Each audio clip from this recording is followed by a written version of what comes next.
And now, without further ado, Helga My Hedgehog, inspired by Hans My Hedgehog. When the young good King Hans returned with his new bride and his father to his kingdom, they were so glad to rejoice and make merriment. The following year, the queen gave birth to a beautiful little daughter, and there were many great joys. She inherited her father's strangeness, such she was born as a hedgehog above and a lady below. But unlike the parents of good King Hans before them, her parents and subsequently the kingdom were overjoyed by Helga My Hedgehog and her adorable hedgehog appearance.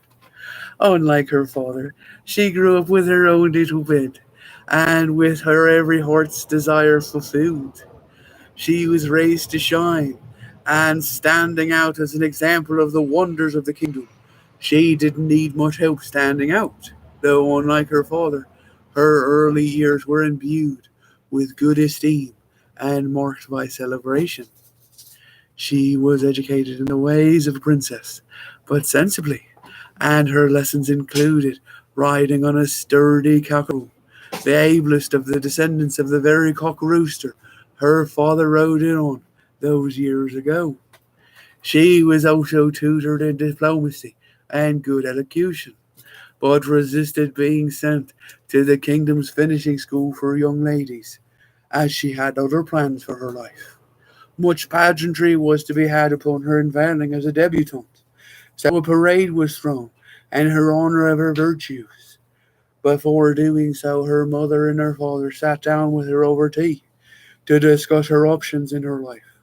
They wanted her to be informed she could do as good King Hans had done, to shed her hedgehog skin and to have it burned, or to continue being a lady below and a hedgehog above. The good King Hans thought to offer her the opportunity not only to change, but instead to stay the same. Helga My Hedgehog thought long and hard about the lone choice before her. Looking at herself in the mirror, she knew that even though she wasn't like the other girls, she was just as special and beautiful. And in that circumstance, that's what made her different, what made her much more wonderful. And so she was glad to come to an understanding and to come to her parents with her choice. She came to her father, the good King Hans, and said, I have found that I am glad you made me differently than all the other girls in the land. Persistence is a form of change, and so to choose to persist as a hedgehog lady is my choice. And I will lead the parade as gladly as I am, sharing myself with the world just as I was born. There she led a boisterous charge, honoring the memory of her father's bravery and her diligence that led them to these fine ends. As much as the parade and the splendor of our youth were golden days indeed, Helga My Hedgehog yearned for more, and again as much she yearned for less, for the suitors of her father's court were nice enough, but she couldn't bear the thought of any of them courting her. And being a boisterous young lass, she wanted to set off on adventures of her own, such as she had been told. Uncomfortable as good King Hans was at choosing among the marriageable for his daughter's own hand in marriage, he was glad of her choice, and that she should grant her freedom to choose as she thought best. Having raised her properly in great love, he was confident that she could.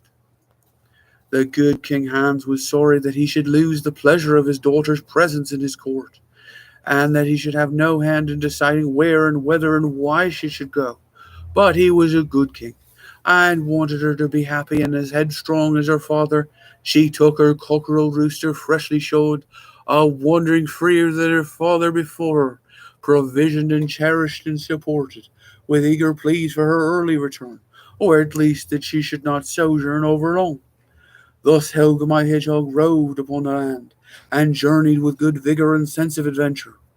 When she had seen the diversity of the many lands and the many kingdoms, she found the greenest forests, the sweetest water, the most vibrant flower and fruits.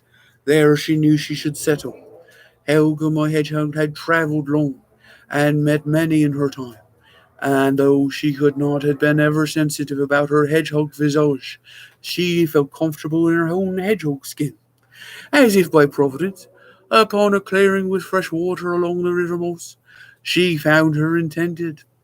Though she knew not she was meeting her husband, when she met a hedgehog man about her age.